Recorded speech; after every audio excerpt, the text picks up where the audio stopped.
Assalamualaikum warahmatullahi wabarakatuh.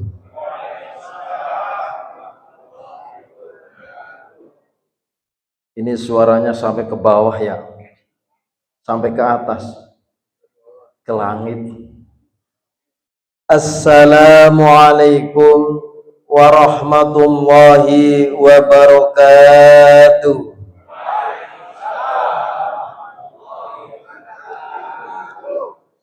Bismillahirrahmanirrahim. Alhamdulillahi rabbil alamin. Alladzi an'ama bi ni'matil imani wal islam wa fadalna ala sairi khalqihi bil ilmi wal amal wa nusalli wa nusallimu ala sayyidina Muhammadin sallallahu alaihi wasallam wa ala alihi wa ashabihi ajma'in. Subhanaka la ilma lana illa ma 'allamtana innaka antal alimul hakim. Wa qala rabbi ishrah li sadri wa yassir li amri wahlul 'uqdatam min lisani yafqahu qawli. Shadaqallahul azim wa sadaqa rasuluhun nabiyul habibul karim wa nahnu ala dzalika minasyahidin wasyakirin walhamdulillahi rabbil alamin. Puji syukur kehadirat Allah subhanahu wa ta'ala yang pada malam ini, malam ke-8 kita melaksanakan kegiatan ibadah puasa. Mudah-mudahan senantiasa mendapatkan keberkahan dari Allah subhanahu wa ta'ala, diberikan kekuatan, diberikan kesempatan untuk selalu mengabdikan diri ta'abbud ilallah.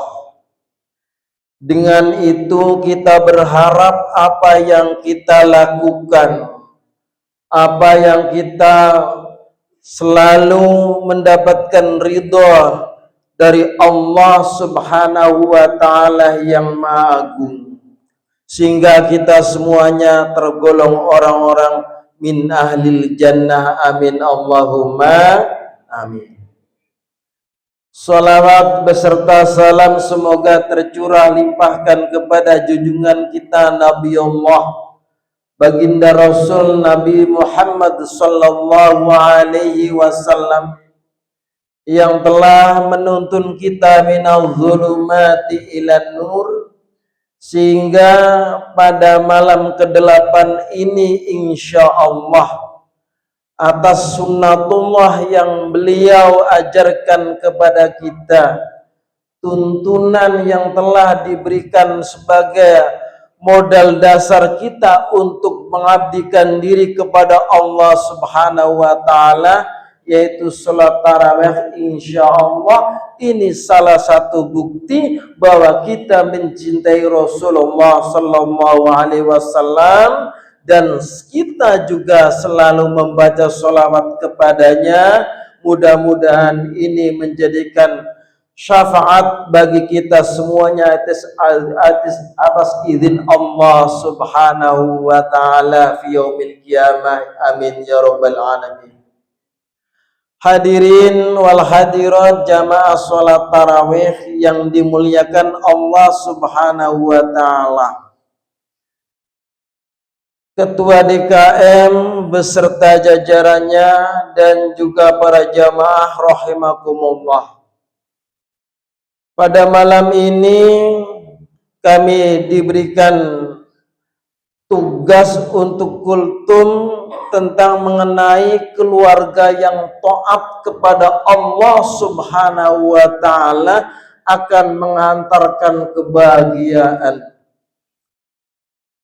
Kalau kita ingat tentang keluarga, subhanallah, Ini semuanya bisa membuat keluarga, anak, ada istri, kemudian ada suami, orang tua, itu merupakan keluarga kecil bagi kita.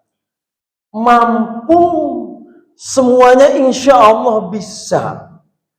Akan tetapi kalau menciptakan keluarga yang beriman kepada Allah Subhanahu wa ta'ala, ini bukan jaminan. Jangankan kita orang biasa, para nabi pun tidak seluruhnya nabi-nabi yang diutus oleh Allah atau para rasul itu anaknya atau istrinya beriman kepada Allah Subhanahu wa ta'ala. Kayak Kan'an umpamanya. Ini menyimpang jauh dari ajaran Allah Subhanahu wa ta'ala. Sehingga apa? Beban berat bagi orang sebagai kepala keluarga untuk menjadikan keluarganya taat dan beriman kepada Rasulullah Sallallahu Alaihi Wasallam, sehingga menciptakan sebuah keluarga yang bahagia, yang sejahtera, yang akhirnya mengantarkan ke dalam surganya Allah Subhanahu wa ta'ala. Makanya Allah Subhanahu wa ta'ala berfirman dalam ayatnya, yaitu surat At-Tahrim ayat 6. A'udzu billahi minasy syaithanir rajim.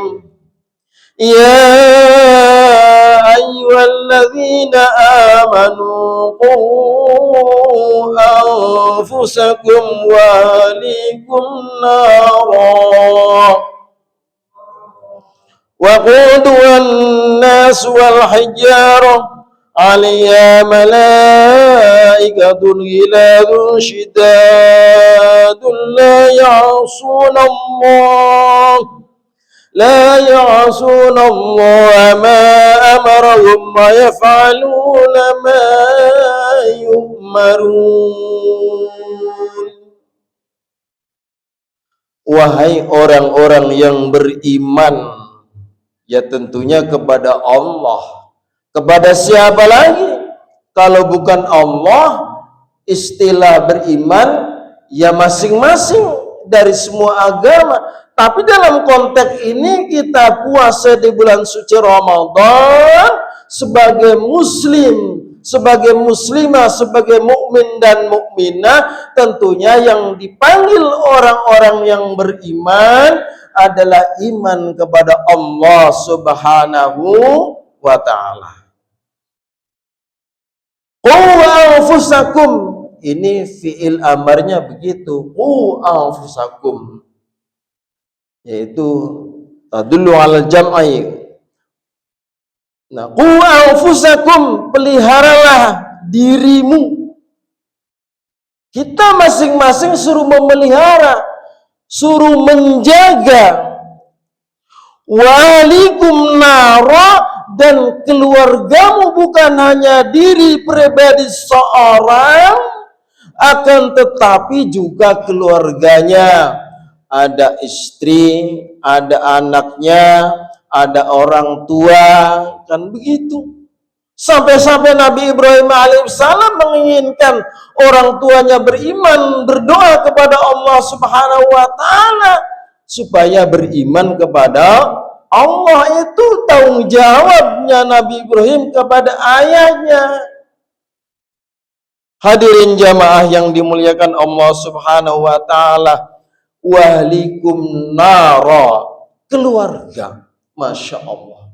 Nabi Nuh alaihissalam, sobat, termasuk Nabi Lut alaihissalam, istrinya bagaimana?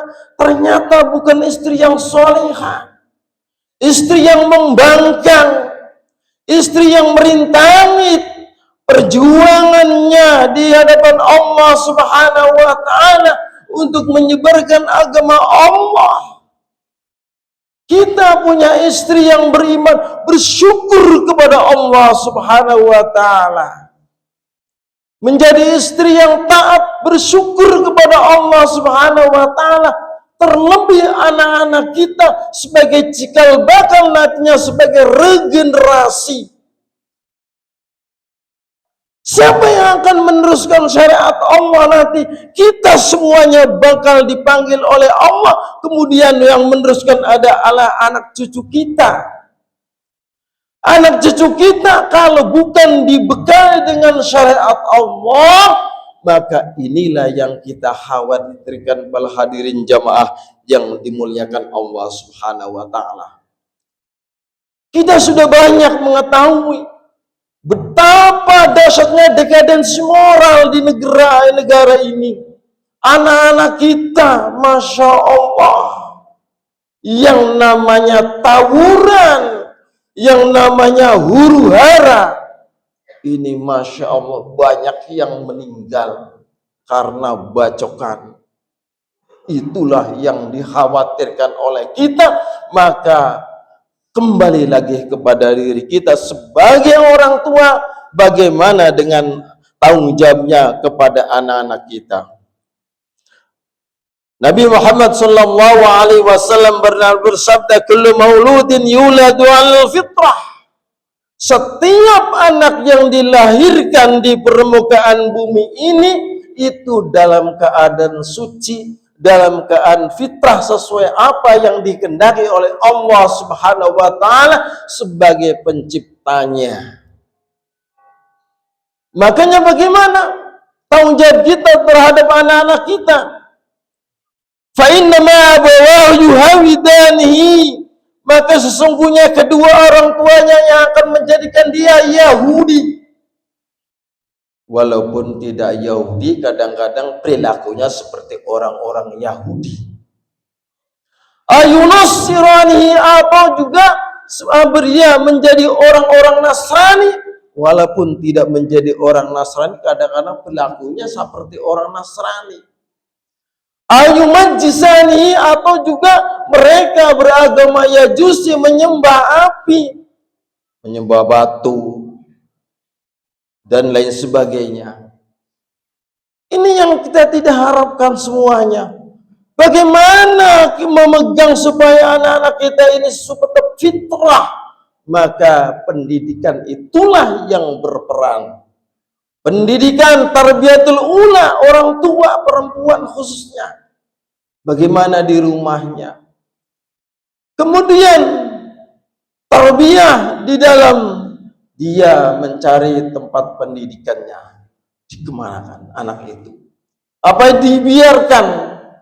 Maka sesungguhnya yang paling tepat pada saat ini untuk menjadikan anak soleh dan solehah yang tidak terpengaruh oleh lingkungan adalah pendidikan-pendidikan Islam seperti pondok pesantren, madrasah-madrasah, masjid-masjid, musola-musola, insya Allah itu merupakan tempat-tempat yang dijadikan atau menjadikan manusia-manusia kamil, manusia-manusia yang akan mengantarkan menjadi manusia-manusia yang berguna, yang soleh dan solehah, berguna bagi masyarakat, berguna bagi keluarga, berguna bagi nusa dan bangsanya. Karena apa, hadirin jamaah yang dimuliakan oleh Allah? Keluarga merupakan tanggung jawab kita, itu cukup kecil para hadirin. Kullukum ra'in wa kullu ra'in mas'ulun an ra'iyatihi. Setiap kepala, setiap kita semuanya adalah pimpinan. Jadi masing-masing ini pimpinan. Diangkat langsung oleh Allah. Yang angkat Allah Subhanahu wa ta'ala. Kita jadi pimpinan. Nah, setiap pimpinan nanti kita dimintai pertanggungjawabannya. Kalau keluarga kita ditanyakan istrinya, kita ditanyakan anak-anaknya, kita tanggung jawab kepada orang tua, ditanyakan tentang orang tuanya. Kalau RT nih, RT, kalau di dunia RT ditanyain tentang apa masyarakat se-RT, RW ditanyain tentang masyarakat se-RW-nya, kalau kelurahan ditanyain tentang bagaimana di kelurahannya, camat begitu juga, sampai bupati, sampai wali kota, kemudian sampai gubernur, sampai namanya presiden. Presiden itu jangan enak-enak, berat, tanggung jawabnya berat. Makanya kalau itu memerintahkan kepada masyarakatnya beriman dan bertakwa kepada Allah, itulah presiden yang benar-benar presiden yang nantinya selamat di dunia sampai akhiratnya. Tapi kalau presiden membawakan petaka, itulah presiden yang nanti menjadi bahan bakarnya api neraka. Hadirin jamaah yang dimuliakan oleh Allah Subhanahu wa taala. Maka oleh karena itu, kita agar menjadi orang-orang yang selamat, khususnya di bulan suci Ramadan, kata Allah Subhanahu wa taala dalam surat An-Nahl ayat 97, "Man 'amila shalihan min dzakarin aw untha wa huwa mu'minun falanuhyiyannahu hayatan thayyibah walanajziyannahum ajrahum bi ahsana ma kanu ya'malun."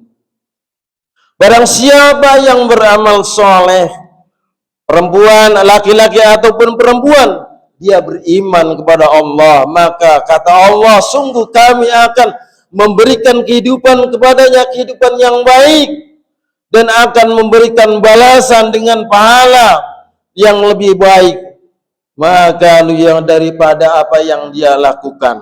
Hadirin jemaah yang dimuliakan oleh Allah Subhanahu wa taala, apakah banyak amal soleh di bulan suci Ramadan ini ditumpahkan oleh Allah Subhanahu wa taala, maghfirahnya, ampunan Allah ditumpahkan, rahmat Allah ditumpahkan, kemudian juga pahala diturunkan semuanya oleh Allah Subhanahu wa taala, surga semuanya dibukakan oleh Allah Subhanahu wa taala. Apapun yang tidak bisa diketahui oleh makhluk yang lain, sekalipun malaikat juga tidak tahu urusan Allah dengan hamba-hambanya, yaitu umat Muhammad sallallahu alaihi wasallam ini berpuasa, maka itu urusan pribadinya Allah Subhanahu wa taala, hak prerogatif Allah kepada orang-orang yang berpuasa. Makanya mumpung amal saleh di bulan suci Ramadan ini, ada sholat tarawih, ada tadarrus, ada sedekah,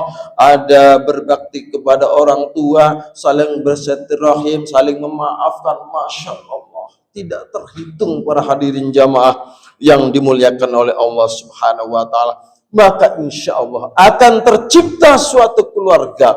Coba kita bayangkan, ketika kita berbuka puasa, istri ada, anak ada, orang tua ada, nikmat sekali bersama-sama berbuka puasa karena menyatakan dirinya semuanya beriman kepada Allah dan Rasulnya. Tapi kalau jam-jam itu belum datang, khawatir kita ini. Khawatir apa? Khawatir masih di jalan, bagaimana selamat atau tidak. Apalagi yang dikhawatirkan bagaimana kalau tawuran, kalau buat rusuhan. Ini yang dikhawatirkan. Hadirin jamaah yang dimuliakan oleh Allah, maka kata Nabi Muhammad sallallahu alaihi wasallam, khairukum li ahli wa ana khairukum li ahli. Sebaik-baik kalian adalah sebaik-baik yang kalian kepada keluarganya. Inilah hadirin jamaah, betapa perhatiannya Rasulullah kepada keluarganya.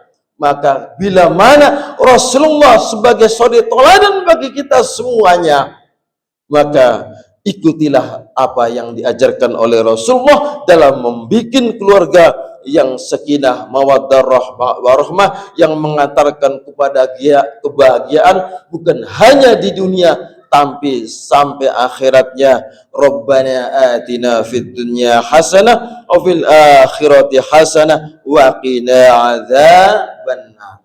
Maka kita berdoa mudah-mudahan Allah memberikan kepada kita di dunia baik, di akhirat baik, dan dipelihara dari api neraka. Allahumma amin ya rabbal alamin. Hadirin jamaah yang dimuliakan oleh Allah, mudah-mudahan kita ini diberkahi oleh Allah Subhanahu wa taala di bulan suci Ramadan yang merupakan kebahagiaan bagi kita umat Islam, diberikan kesempatan bisa mengamalkan, bisa melakukan ibadah siam Ramadan dan ibadah-ibadah yang lainnya. Amin Allahumma amin ya rabbil alamin. Hadani Allah wa iyyakum ihdinas siratal mustaqim wallahul muwaffiq ila aqwamit thoriq. Wassalamualaikum warahmatullahi wabarakatuh.